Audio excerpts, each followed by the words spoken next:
Shalom. Alors aujourd'hui, on va parler de Shabbat. Shabbat Shalom. Shabbat extraordinaire. Jour magnifique. Jour un cadeau que Dieu nous a fait, qui est un cadeau absolument extraordinaire. Et le Maharal de Prague, dans Chidushei Haggadot, dans Maseret Shabbat, ramène cette Gemara, où il est écrit que si le peuple juif avait accepté le premier Shabbat, il n'avait pas fait Chilou Shabbat en allant chercher de la manne, là où il ne fallait pas en chercher, alors on aurait été indestructible. Personne n'aurait pu, aucun peuple n'aurait pu même s'approcher de nous. Et il explique l'idée, c'est pas juste magique, par le mérite du Shabbat, on aurait été un peuple invincible. Non. Il dit, et là il dit une idée très intéressante sur Shabbat. Il dit, toutes les mitzvot sont des mitzvot que Dieu nous donne du ciel, qui s'inscrivent dans le réel. Très bien. Les tefillin, l'oulav, très bien. Mais Shabbat, dit-il, c'est pas comme ça. Shabbat, c'est un jour spirituel qui est inscrit dans la création elle-même. Et c'est la seule. Au point où même les fêtes, c'est l'homme qui les produit par le fait que le Beddin décide du Rosh Chodesh. Et par conséquence, le Yom Tov va tomber le jour où le Beddin le décide. Donc c'est un temps qui se greffe sur le réel, puisque c'est l'homme qui décide du temps. Alors que Shabbat, c'est un cycle éternel. C'est l'éternel retour du Shabbat, décidé par Dieu depuis la création. Mais ce que veut dire le Maharal surtout, c'est que cette journée du Shabbat est une journée qui est inscrite dans le réel lui-même, dans le temps lui-même. Et il dit que si le peuple juif avait, sans transgresser le Shabbat, le premier Shabbat qui leur a été donné, il se serait relié au Shabbat de la création, parce que il y a une sorte de Hagbala, de parallélisme entre l'histoire de la création du monde universel et l'histoire du peuple d'Israël dans le désert. Donc le premier Shabbat qui est donné au peuple juif, c'est le premier Shabbat de la création. Et si tout le peuple juif avait gardé le Shabbat, alors on serait rentré dans une sorte. Il dit que le Shabbat, et c'est aussi une très belle idée, c'est une dvekout avec Dieu, c'est une fusion totale avec Dieu. Mais cette fusion totale avec Dieu aurait été non pas comme une mitzvah qu'on rajoute à l'être, avec un gros E, mais comme le fait d'inscrire dans notre identité l'être shabbatique lui-même, puisque Shabbat fait partie de la création. Le repos que Shabbat crée, ça aussi, Dieu a créé le monde en 7 jours, pas 6 jours. Ah, il a créé le monde en 6 jours, après, il a arrêté de créer le monde, c'est vrai, mais cet arrêt de créer le monde est une création spirituelle qui passe par l'arrêt de la création physique, qui est elle-même une dimension de l'être. Et si le peuple juif avait fait ce premier Shabbat, en le respectant absolument, qu'aucun juif n'aurait été chercher la manne alors que c'était interdit, eh ben, le Shabbat, le peuple d'Israël aurait été coextensif du Shabbat absolu, qui est le premier Shabbat, et donc invincible. Parce qu'il aurait été Netzach. De la même façon que la création, elle est Netzach, dit le Maharal, que la création, elle continue éternellement.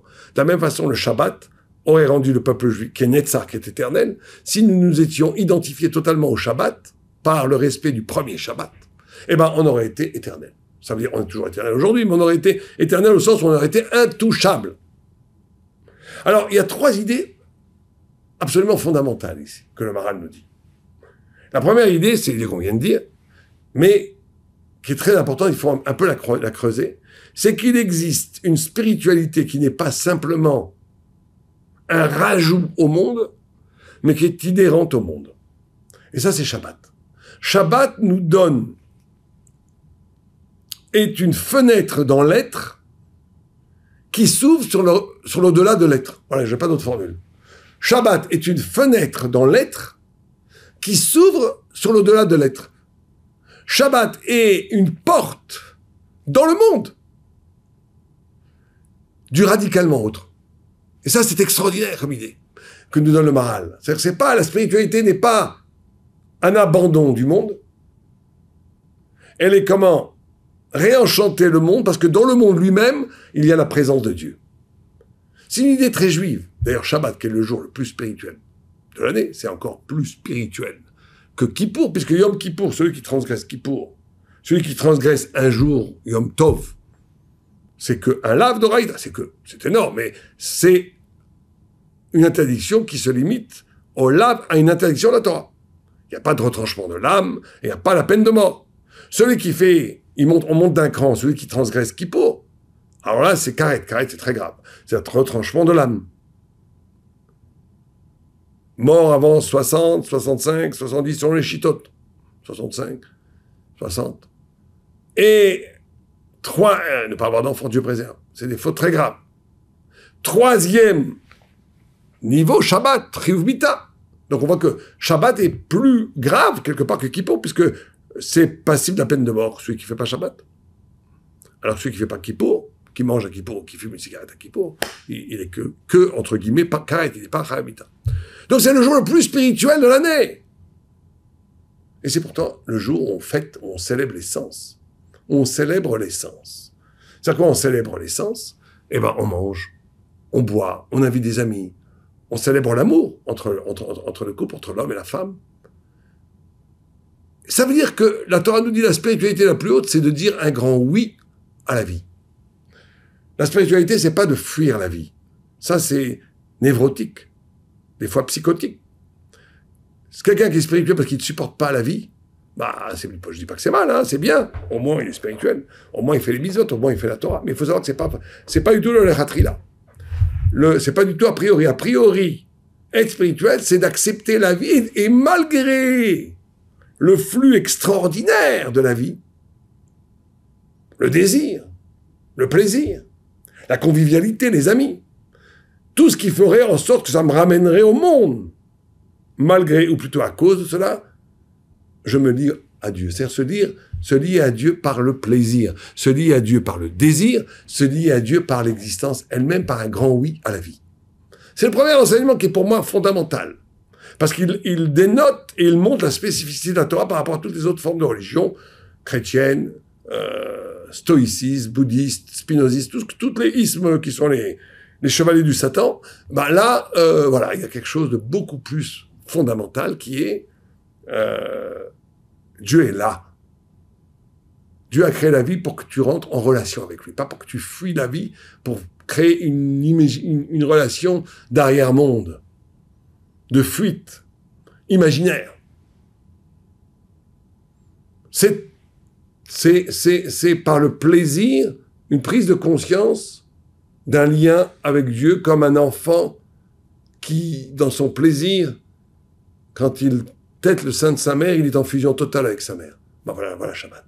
Shabbat, c'est par le chant, par la divrei Torah à table, par les succulents repas, par le rapport amoureux, par la prière et la joie de la prière. Rentrer dans une fusion totale avec Dieu.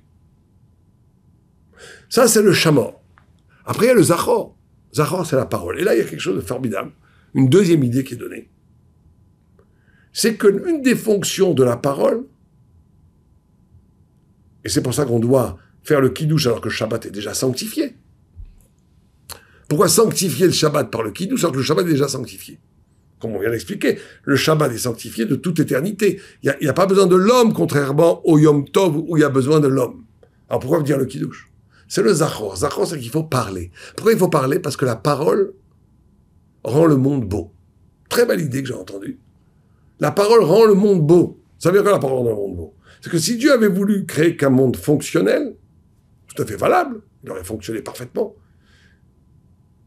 mais qu'il n'y aurait pas rajouté la beauté, eh ben, il n'y aurait pas de beauté.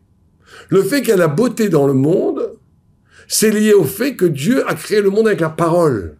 Et la parole de Dieu est infiniment plus large, plus infinie. Il y a un écho dans cette parole qui rend la beauté du monde. C'est la réponse à donner à tous ces oiseaux de malheur qui veulent réduire l'homme au singe, qui veulent réduire l'esprit à des trucs chimiques, qui sont que dans toute la philosophie analytique américaine, ou toutes les neurosciences, ou toute la vision idéologique moderne, qui veut vraiment réduire l'homme à une machine.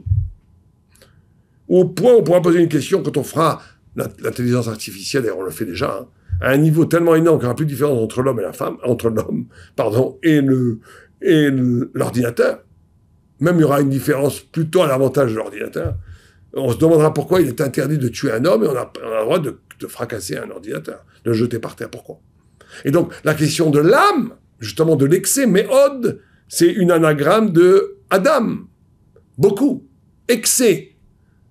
Ce qui caractérise l'homme, c'est pas son caractère fonctionnel, qui existe, bien sûr, son pouvoir cognitif, son pouvoir de pensée, son pouvoir organisationnel. Ce qui le caractérise en dernière instance, c'est sa beauté. Ça veut dire le fait, la conscience. On ne donnera jamais à une machine la conscience de soi, la douleur. On ne pourra jamais faire un ordinateur qui a mal. Ce sera du bluff. On pourra faire qu'il pense très bien, mais pas qu'il a mal. Ça veut dire quoi? C'est qu'il n'y a pas de relation réelle avec soi, il n'y a pas de sujet, il n'y a pas d'excès, il n'y a pas de beauté. La beauté donnée par la parole est le témoignage que le monde a été créé par la parole de Dieu. Si vous voulez une preuve que Dieu... Moi, je n'ai pas les preuves que Dieu existe et que Dieu a créé le monde, ça ne sert à rien puisque Dieu est là. Mais si vous voulez une preuve sympathique, le fait que je trouve de la beauté dans le monde, c'est la preuve que le monde a été créé avec la parole de Dieu. Parce qu'il n'y a aucune raison dans le monde physique que la fonctionnalité soit belle. Aucune. C'est le témoignage d'un excès, du méhod. Et la parole humaine qui est à l'image, qui est le souffle de Dieu. On dit que Roach Memal est là. Que l'âme humaine, c'est le souffle de Dieu qui est rentré dans le corps humain. Quand l'homme parle, quelque part, c'est Dieu qui parle, donc il rend le monde beau. Et le tachlit du Zachor dans le Shabbat, c'est de faire vibrer cette beauté dans la vie et dans le monde. C'est le Zachor. La troisième chose, c'est que on nous dit que les 3 repas que l'on fait Shabbat du vendredi soir, samedi matin et Seouda Shlichit, sont des parades pour 3 malheurs universels qui attendent le monde, qui sont Chavle Mashiach, les douleurs de l'enfantement messianique, Geinom, l'enfer, et le Milchama Gog ou Magog. Premier repas contre Mashiach, deuxième repas contre Geinom, troisième repas contre Gog ou Magog. Or, le Maharal, dans le même texte, là-bas, nous dit que ce n'est pas du tout des malheurs liés au péché. Non. C'est des malheurs qui sont dus au manque intrinsèque à la création. Il y a un manque, le fait que Dieu crée autre chose que lui, c'est une chute, une dérédiction qui fait qu'il y a manque. Ce manque entraîne des malheurs. C'est comme ça. Or, nous dit le Maharal, ces 3 grands moments qui se vérifient d'ailleurs dans la Tfila sont comme 3 jours dans Shabbat. Il y aurait le jour du vendredi soir, le jour du samedi matin et le jour du samedi après-midi. Et d'ailleurs, dans la Tfila, c'est pour ça qu'il y a 3 différentes prières dans Shabbat qu'il n'y a pas. Dans Yom Tov, on dit la même prière tout le Yom Tov, le jour de fête, la même prière 3 fois, soir, matin, après-midi, Mincha, Shacharit, Arvit, on dit la même. Dans Shabbat, non, il y a une prière spécifique du vendredi soir, une prière spécifique du samedi matin, à part le Moussaf, et une prière spécifique, il y a aussi le Moussaf, et il y a une prière spécifique pour mercredi après-midi, pour samedi après-midi, pour Mincha. Pourquoi? Parce que c'est 3 jours différents dans le même jour. Le premier jour, dans la Tfila, on évoque principalement la création du monde. Et on oublie toujours, si on demande à la plupart des gens pourquoi vous faites Shabbat, ils vous disent parce que c'est écrit à la Torah, c'est très bien. Mais qu'est-ce qu'on célèbre à Shabbat? À Shabbat, on célèbre 3 choses et on oublie complètement ça. On célèbre avant tout, et c'est la prière du vendredi soir, et c'est le premier repas, la création du monde. On célèbre la création du monde. On dit à Dieu, bravo, tu as créé le monde. C'est magnifique, le monde est magnifique. Encore une fois, l'acceptation, le grand oui à la vie. Le matin, quand vous regardez le texte, la prière, on célèbre le don de la Torah.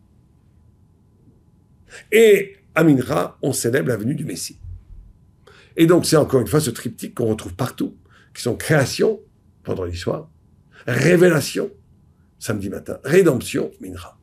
3 dimensions. Mais ces 3 jours, dit le Maharal, qui viennent contrecarrer les 3 jours de malheur, qui sont les jours de Chevle Mashiach, les jours du Geinom, et les jours de Gog ou Magog. Alors ça veut dire quoi? C'est très simple. Chevle Mashiach, c'est les douleurs de l'enfantement messianique. Or on nous dit c'est très simple. Celui qui aime la vie, qui aime la création, qui célèbre et qui voit Dieu dans toute la création, il donne une plénitude au monde messianique. Et donc il ne subira pas les violences, les secousses de la venue du Mashiach. Au contraire, il le verra en pleine joie. Pourquoi? Parce qu'il a anticipé, c'est la notion d'anticipation. Le tzaddik, il vit comme si le Mashiach était déjà là. Il voit le monde parfait. Il dit Gamzul et Tova. Il voit tout le bien de Dieu dans toute chose. C'est le repas du soir. C'est la joie du repas du soir. On a arrêté de travailler. On a arrêté cet acharnement ce trépignement du travail, on a arrêté les ordinateurs, on a arrêté le téléphone, on a arrêté tout cet asservissement à la technique qui t'empêche d'être en relation avec l'autre et le monde. On a tout arrêté.